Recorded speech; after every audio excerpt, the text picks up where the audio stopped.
Hi, everyone. Thanks for being with us tonight. I'm Susie Sun. And I'm Juan Fernandez, and this is KCAL News at 10. We begin with developing news tonight. Fiery disaster in Fullerton. 2 people killed, 19 hurt when a small plane slammed into a furniture factory with hundreds of people inside. Yeah, the deadly crash happening near Fullerton Airport, and it's the second plane crash there in weeks. KCAL's Nicole Comstock kicks off her team coverage tonight. She's live at the crash scene in Fullerton. Nicole. Well, the Fullerton Fire Department tells us this building has now been red tagged because of how much damage was caused by the plane crashing into it and by the subsequent fire. People who were working inside the building at the time narrowly escaped with their lives. And police are now telling us they believe the 2 people who were killed were on board that plane. New video shows flames engulfing a warehouse and an employee running with his shirt on fire after a small plane crashed through the roof of a furniture manufacturing business in Fullerton, killing 2 people and wounding 2 others. We were working and we heard an explosion and a big ball of fire, and everybody has to run. Fire, too much fire, explosion. Dozens of employees were working inside when the pilot, flying a kit-built or homemade RV-10 aircraft, was overheard on radio traffic having some sort of trouble. Fullerton Tower, RV-875, immediate landing required. The plane crashed about 1,000 feet from the Fullerton Airport after getting cleared to return for an emergency landing. Police now say the 2 people killed are believed to have been occupants inside the airplane. Fullerton Fire is currently searching the building and going through the building to make sure there's nobody that was left behind or with injuries or anything worse. The NTSB and FAA are now investigating what caused the plane to go down. They held a news conference late tonight. We'll obviously be looking at the wreckage tomorrow on scene within the factory, documenting as much as we possibly can. We'll be walking around trying to get video camera footage. Investigators say one of the injured was very badly burned.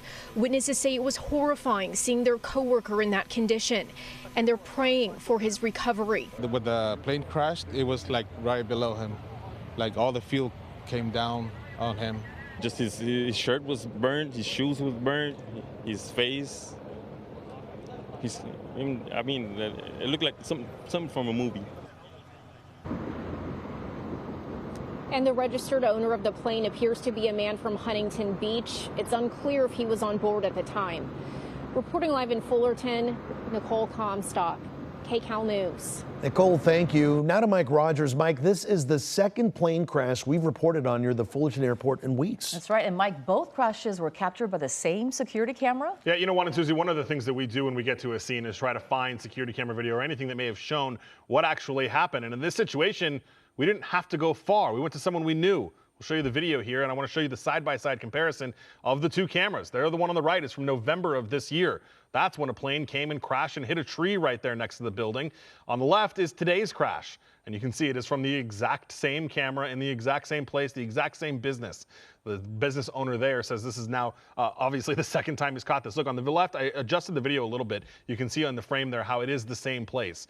It's, again, unclear, as Nicole was saying, exactly what caused today's crash. Today's slightly different because the one on the right there, you see the people were able to walk away from that one. A much different situation. I want to come to my computer right now because I want to show you exactly the path that the plane took. It took off from Fullerton Airport on runway 24. Now, you heard in some air traffic control audio that I showed you earlier, the air traffic controller talking about runway 6 or runway 24. There's only one runway at Fullerton Airport, but the 6 and the 24 are based on the direction the pilot is going to head. So he took off from 24, and I'm going to play it around here. This is when he makes that loop, saying that there's an issue that he needs to come back. He tries to make it all the way back around to land again at 24, and that's when he goes down into the building here right off Artesia Avenue. Now, one of the things that we've been dealing with trying to figure out, and you heard in Nicole's piece, they're finally saying that the 2 people that are dead are believed to be on the plane.